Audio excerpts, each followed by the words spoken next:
네, 오늘 이 본문으로 요한복음 세 번째 시간 일상에 담긴 신비란 제목으로 은혜 나누기를 원합니다. 최근에 한 성도님과 대화를 나눴는데요. 그분은 자라면서 모친께서 아침을 늘 잘 챙겨주셨다라고 합니다. 따뜻한 밥에 반찬 그득히 해서 아침을 늘 든든히 먹고 이렇게 사시다가 결혼을 하고 나서는 그렇지 않아서 참 낯설기도 하고 또 한편으로는 섭섭하기도 하셨다고 합니다. 그런데 저는 어릴 때부터 어머니가 아침을 주시면 먹고 안 주시면 안 먹고 뭘 주시던 별로 개의치 않고 그렇게 자라왔기 때문에 결혼 이후에도 아침에 대해서 별로 스트레스를 받지 않습니다. 그렇다고 안 주는 건 아닙니다. 너무 잘 챙겨주시는데 그걸 보면서 이런 얘기를 나눠보니까 우리 남자 성도님들 중에 그런 경우가 많더라고요. 제가 그걸 보면서 아침을 든든히 먹고 자란 남자일수록 나중에 결혼하고 나서 아내에게 서운함을 많이 느낄 수도 있겠다라는 생각을 했습니다. 혹시 여러분들 중에 아침에 아이들 아침을 잘 챙겨주시는 어머님이 계시다면 제가 특별히 부탁을 드리겠습니다. 그것이 당연한 것이 아니라 은혜라는 것을 세상 모든 남자들이 다 그렇게 먹고 사는 것은 아니라는 것을 잘 가르쳐 주시기 바랍니다. 이처럼 사람은 자신의 경험에 따라 판단이 달라집니다. 그런데 사람의 경험이라는 것이 참 불완전하고 또 왜곡되기도 쉬워서 자칫 그 경험이 전부인 양 판단하게 되면 정말로 중요한 것을 놓치는 경우가 참 많습니다. 특별히 우리가 하나님의 말씀을 어떻게 대하는지 생각해 보시기 바랍니다. 아마 새해가 되어서 성경 통독을 시작한 분들이 많을 것입니다. 새해의 새 마음으로 성경 읽기를 시작하고 창세기 적어도 출애굽기까지는 많이 읽으실 것입니다. 그렇기 때문에 성경 통독은 내가 1등은 못했다 할지라도 적어도 창세기만큼은 여러 번 읽으신 분들이 있을 것입니다. 그래서 그 내용이 익숙할 것입니다. 그런데 우리가 성경을 읽으면서 가장 경계해야 될 것이 있다면 바로 이 익숙함입니다. 그 익숙함 안에 다 안다, 그 외에 별게 있겠어? 라는 마음이 숨어있기 때문입니다. 그래서 하나님의 말씀을 읽을 때에 기대 없이 아는 내용의 반복으로 읽기가 쉽습니다. 그런데 기대가 사라지면 말씀을 통해서 하나님의 뜻을 배워가려고 하는 그런 간절한 마음보다는 빨리 끝내야지, 오늘 읽을 분량 끝이라고 외치며 해내야 되는 의무에 불과하게 됩니다. 성경 읽기는 우리의 인생에 참 필수적인 요소이지만 기대 없이 성경을 읽는 것은 우리의 신앙에 큰 해가 될 수도 있습니다. 여러분들에게만 하는 것이 아니라 저 스스로에게도 하는 권면입니다. 새해가 되어서 성경 읽기를 꾸준히 하시는 분들 참 귀합니다. 그러나 또 한편으로 기대 없이 펼치는 성경을 오늘은 읽을 수는 있겠지만 내일은 읽지 않을 수도 있다는 것을 꼭 기억하시기 바랍니다. 신앙의 세계도 그렇습니다. 교회 생활을 오래 하다 보면 신앙을 또 교회를 다 안다라고 생각하게 되면 신앙 안에 있는 진짜 참 신비를 놓치기가 쉽습니다. 우리의 신앙은 신비로 가득합니다. 그 말은 우리가 다 알 수 없고 또 아직 알아가야 될 부분이 훨씬 더 많이 남아 있다는 것입니다. 그렇기 때문에 우리에게는 익숙함이 아니라 하나님께서 열어가실 일에 대해서 호기심과 기대가 필요한 것입니다. 오늘이 요한복음 세 번째 시간인데요. 특별히 오늘 본문은 신앙생활 하신 분이라면 참 많이 들었을 말씀입니다.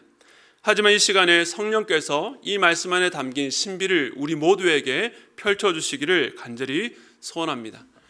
성경을 연구하는 많은 학자들은 요한복음 1장부터 18절까지를 1장 1절부터 18절까지를 이 프롤로그 혹은 서문이라고 구분합니다. 다음 구절인 19절부터는 분위기가 사뭇 달라지면서 이야기, 내러티브가 시작됩니다. 연극에서 프롤로그라고 한다면 작품의 내용이나 작자의 의도 등을 해설하는 역할을 하고, 책에서는 독자들에게 책의 전체적인 분위기를 알려주면서도 궁금증을 유발하는 역할을 합니다. 그와 비슷하게 요한복음의 프롤로그에 해당되는 1장 1절부터 18절까지 말씀에는 요한복음 전체의 핵심 단어와 내용들이 아주 집약적으로 들어가 있습니다.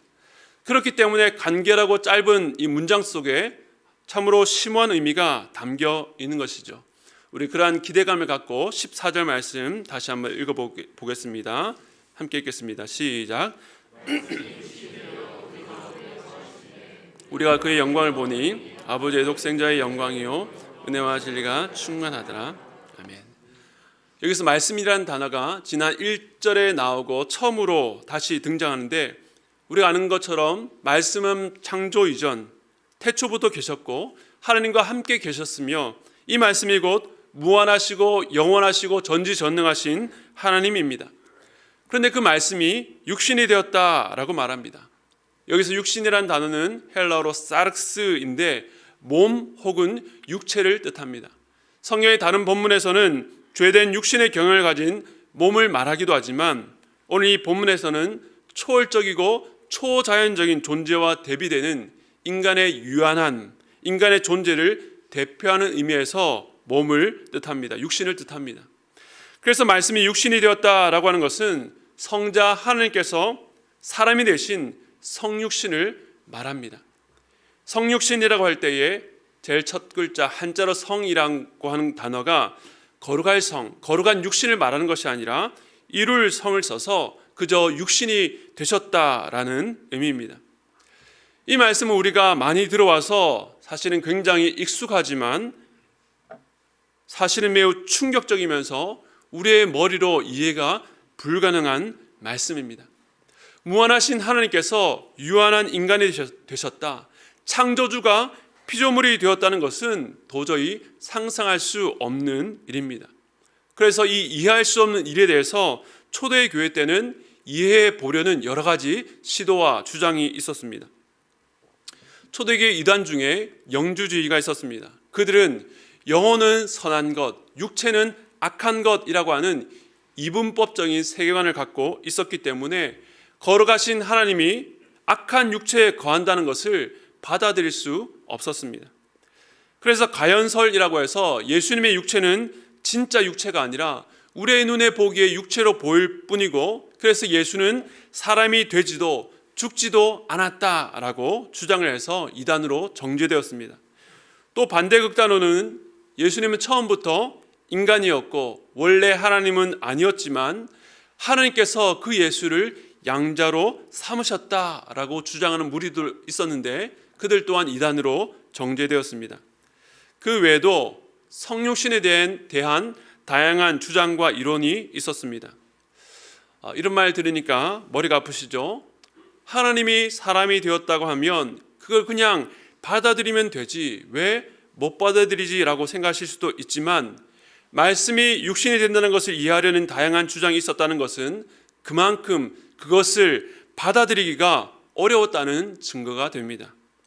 현재 우리가 익숙하고 당연하게 받아들이는 것이 믿음의 결과라면 참 감사하지만, 혹시 그 의미를 제대로 모른 채 무관심한 결과는 아닌지 생각해 보셔야 됩니다.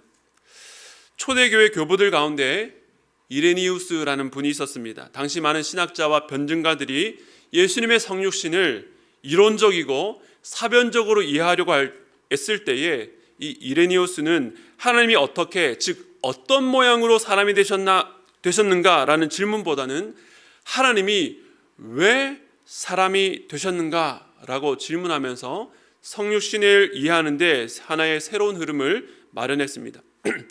우리의 머리로 이해가 불가한 성육신, 절대로 있을 수 없는 이 일이 왜 일어나게 되었는가, 왜 일어날 수밖에 없었는가, 그 문제에 대해서 철학적으로 설명하고 논쟁하기보다 하나님께서 당신의 백성을 구원하기 위해 행하셨던 그 말씀 속에서 이해하려고 한 것입니다. 요한복음 첫 시간에는 빛이 어둠에 비치되 빛이 어둠이 깨닫지 못했다라고 말씀을 드렸습니다. 그리고 지난 시간에는 빛이 어둠에 어떤 방식으로 비춰왔는지를 소개했습니다.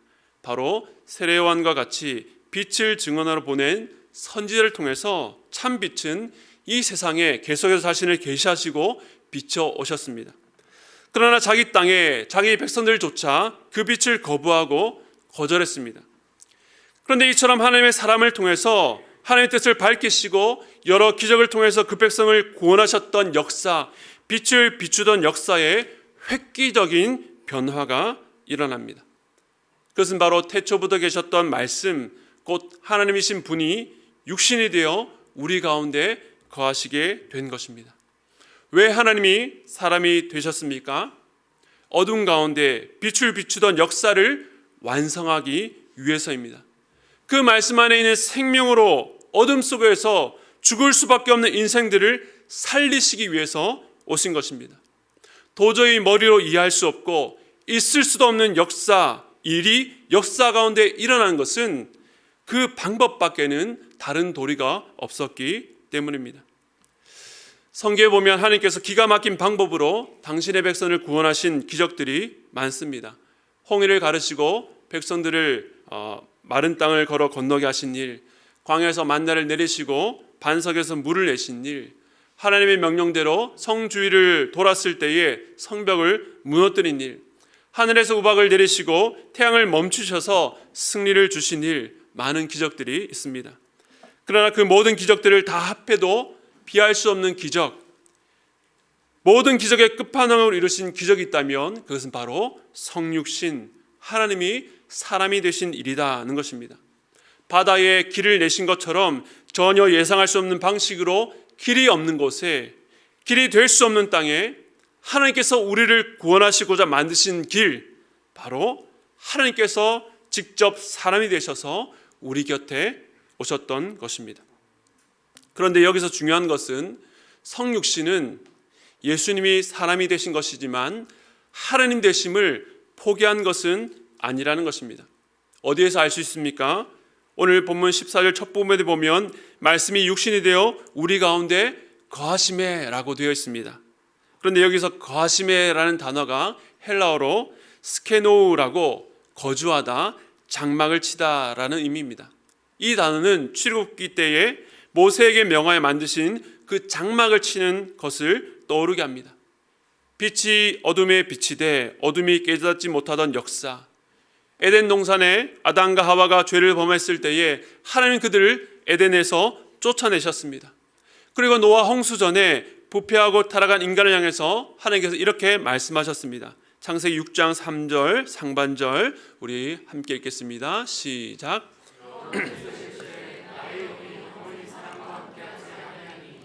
이는 그들이 육신이 됨이라. 성육신은 인간을 향한 이 저주가, 내가 영원히 사람과 함께하지 아니하리라 라고 하신 이 저주가 끊어지고 하나님께서 그들 가운데 사람이 되심으로 함께 거하며 교통하는 축복이 회복되었다는 사실, 바로 생명의 길이 열리게 된 것을 보여줍니다.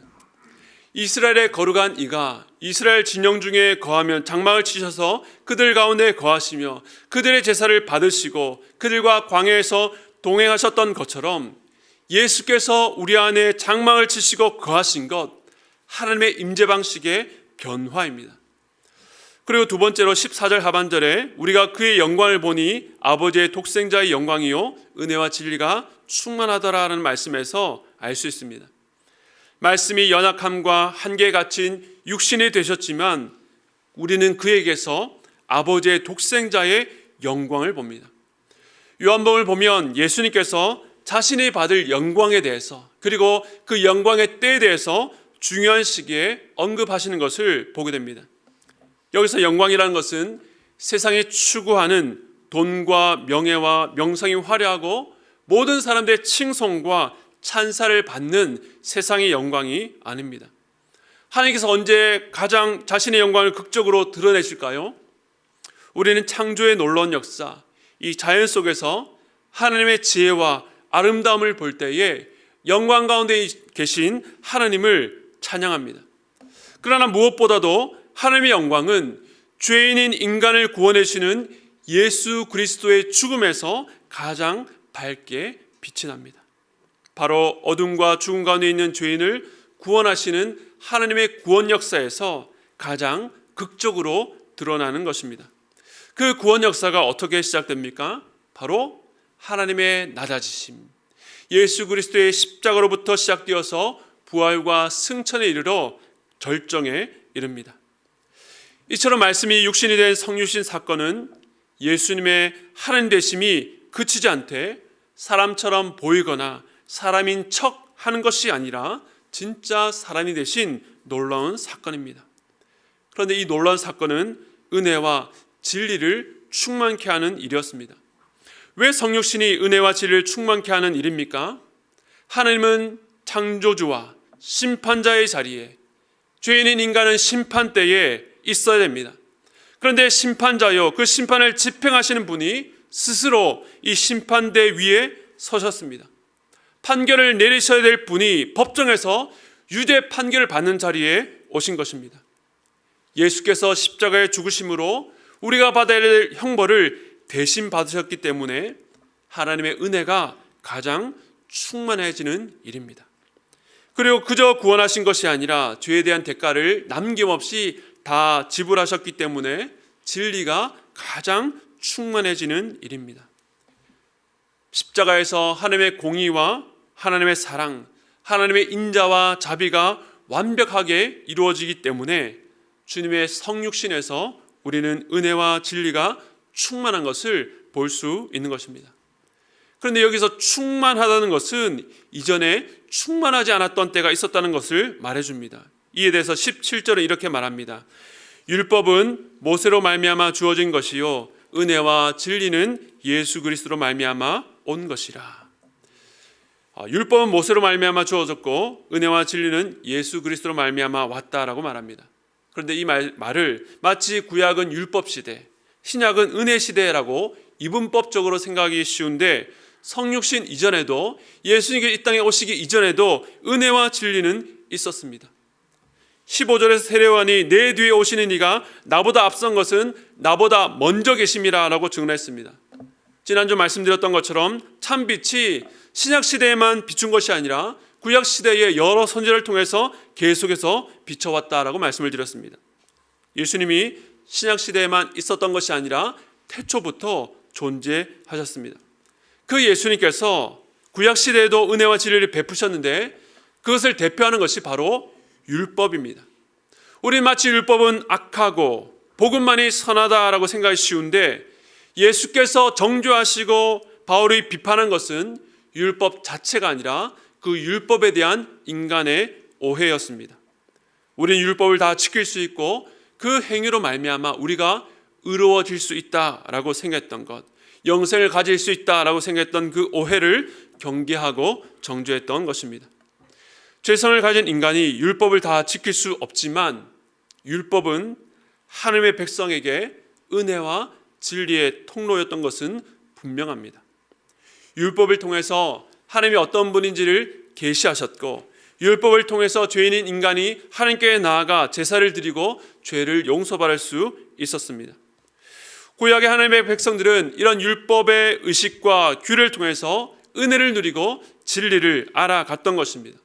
그러나 이 율법은 그림자로서 실체를 증거하는 것에 불과했습니다. 모세는 그 은혜의 통로로 율법을 전달한 종이었지만 예수님은 하나님의 아들로서 그 은혜의 실체를, 진리의 실체를 우리에게 주셨습니다. 우리 16절 말씀 함께 읽겠습니다. 시작. 우리가 다 그의 충만에서 바르니 구약시대의 그림자로 주어진 것도 은혜였습니다. 그러나 예수 그리스도를 통해 받는 것은 무엇이라고요? 그 은혜 위에 은혜요. 우리는 예수 안에서 충만한 은혜를 누리게 된 것입니다. 이제 그 은혜를 누리기 위해서 다른 데 기웃거리거나 무언가를 기다릴 필요가 없습니다. 이제 그림자가 아니라 실체 되신 예수 그리스도, 그의 충만하심을 통해서 직접적으로 은혜를 받는 시대가 된 것입니다. 그런데 이 놀라운 은혜의 역사, 충만한 은혜가 어떻게 시작되었다고요? 14절에 말씀이 육신이 되셔서 이루셨습니다. 그런데 제가 오늘 말씀에 주목한 단어가 있습니다. 제가 강조한 단어를 보시면서 14절 말씀 다시 한 번 더 읽겠습니다. 시작. 말씀이 육신이 되어 우리 가운데 거하심에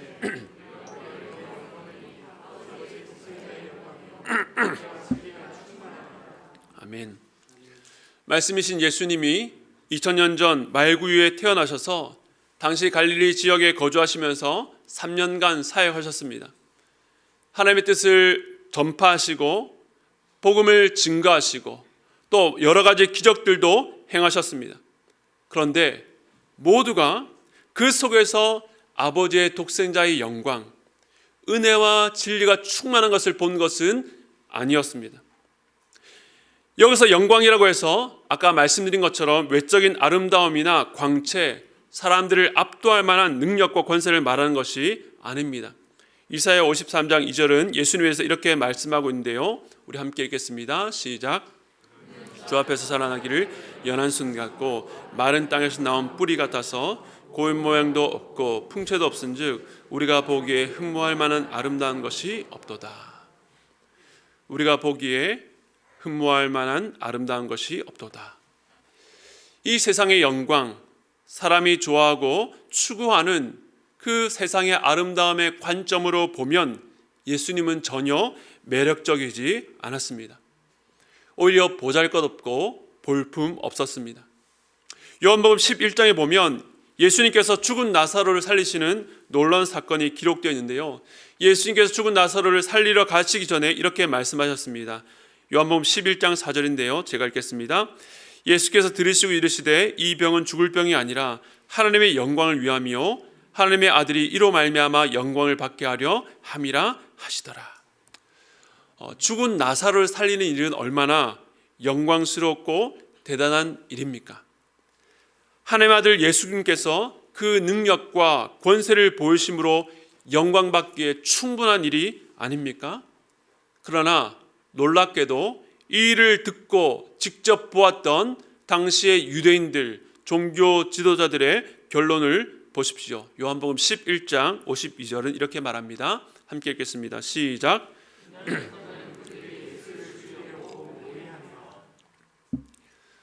기적을 보고도 그 안에서 아들의 영광을 보지 못하고 어떻게 해요? 오히려 그 일로 말미암아 예수를 죽이려 했습니다. 이것이 예수 안에 있는 영광을 보지 못하는, 빛이 어둠에 빛이 돼 어둠이 깨닫지 못하는 모습입니다.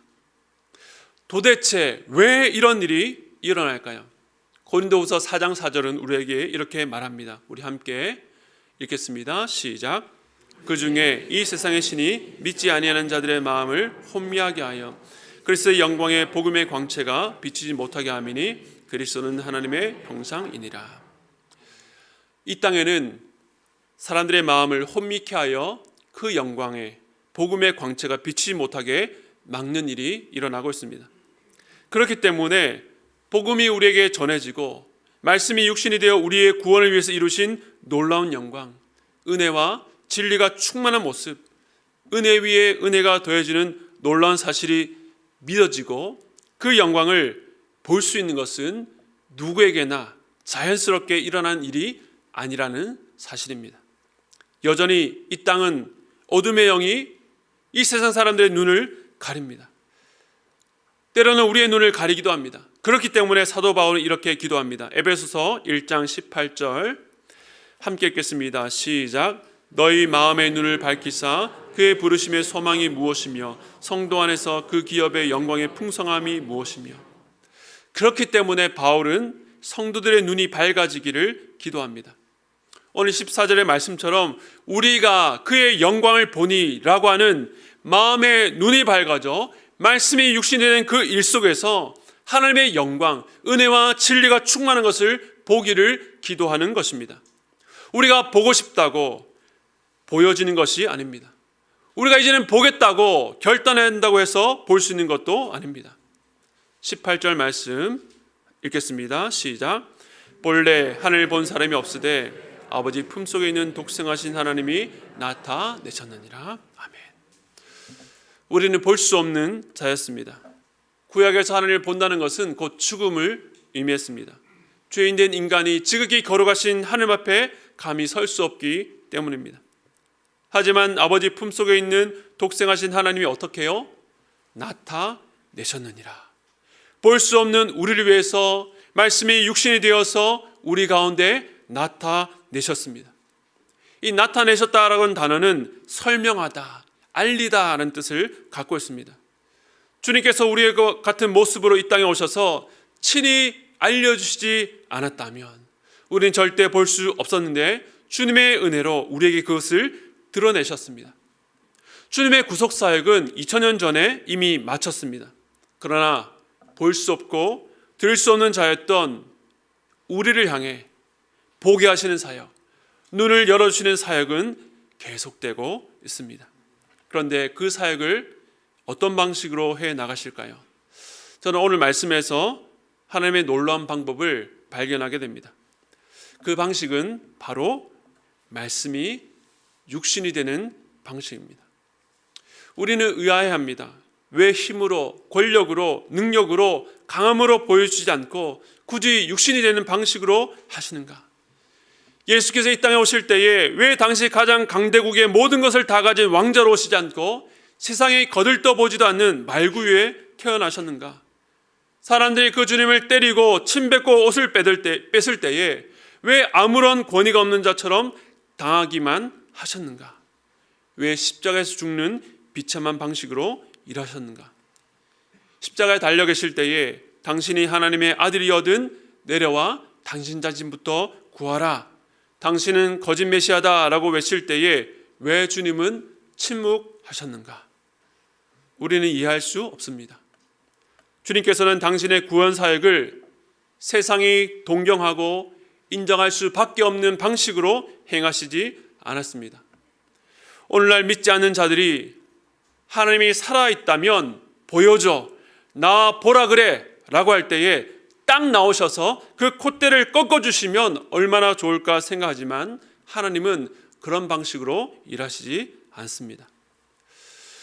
사랑하는 성도 여러분, 우리의 삶은 신비로 둘러싸여 있습니다. 왜 죄인인 내가 이토록 주님의 사랑과 용납을 받는지 우리는 알 수 없습니다.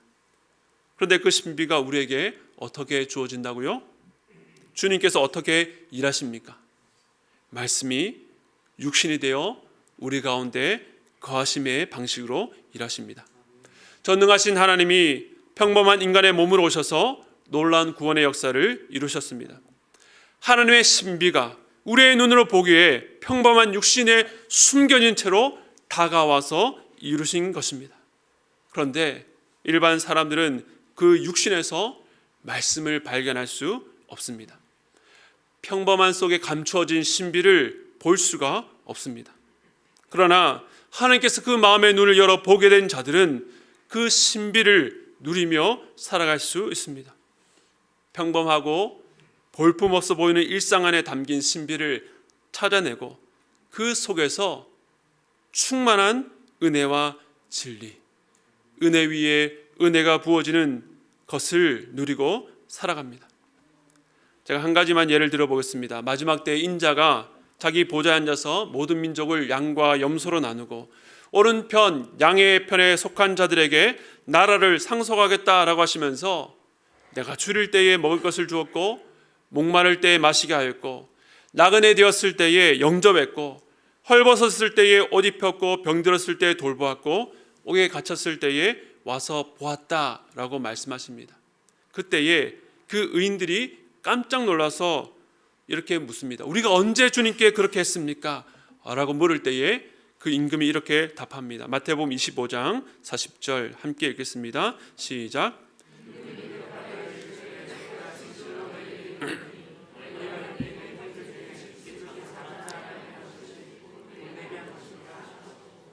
아멘. 말씀이 육신이 되어 우리 가운데 거하심에 주님께서 어떤 모습으로 우리 일상생활에 찾아오십니까? 지극히 작은 자 하나의 모습으로 오십니다.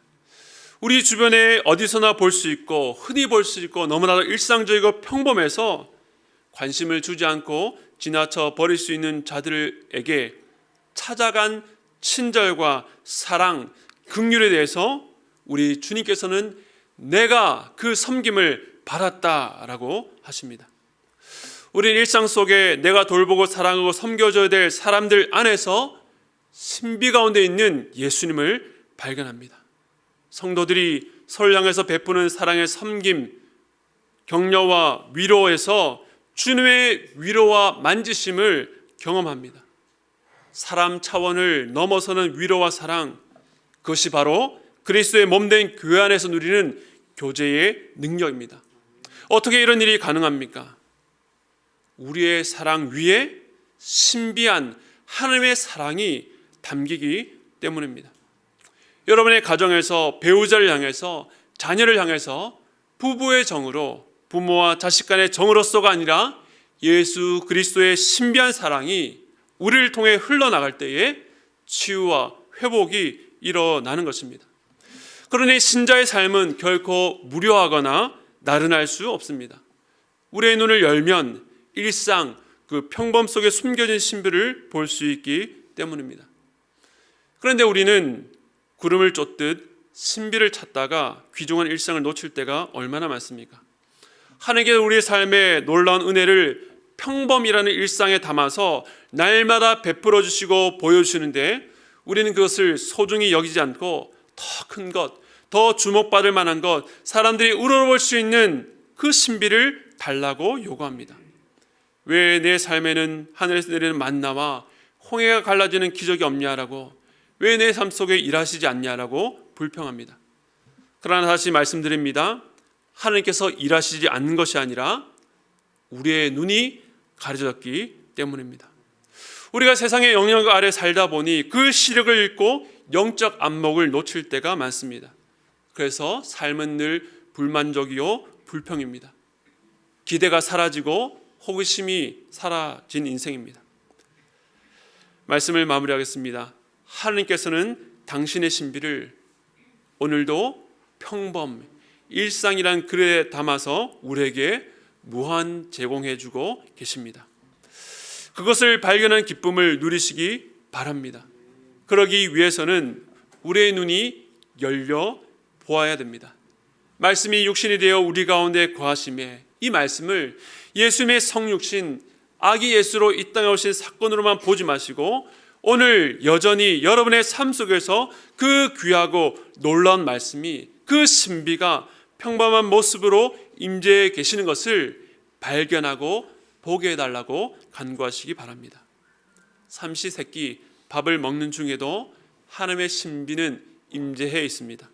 바쁘고 치이는 출근길에서도 우리의 눈을 열어주시면 하나님의 신비를 만나고 경험할 수 있습니다. 더 나아가 일상 이하, 평범 이하의 삶, 그 고통과 고난 속에서도 더 놀라운 신비가 있다는 것을 믿으시기 바랍니다. 육신이 될 뿐만 아니라 가장 비참한 고통을 겪으신 그 주님의 죽으심 안에 가장 놀라운 신비가 담겨 있는 것처럼 말입니다. 여러분의 영적 시야가 열려 일상에 담긴 신비로 일하시는 하나님의 역사를 날마다 확인하며 볼 수 있기를 주님의 이름으로 축복드립니다.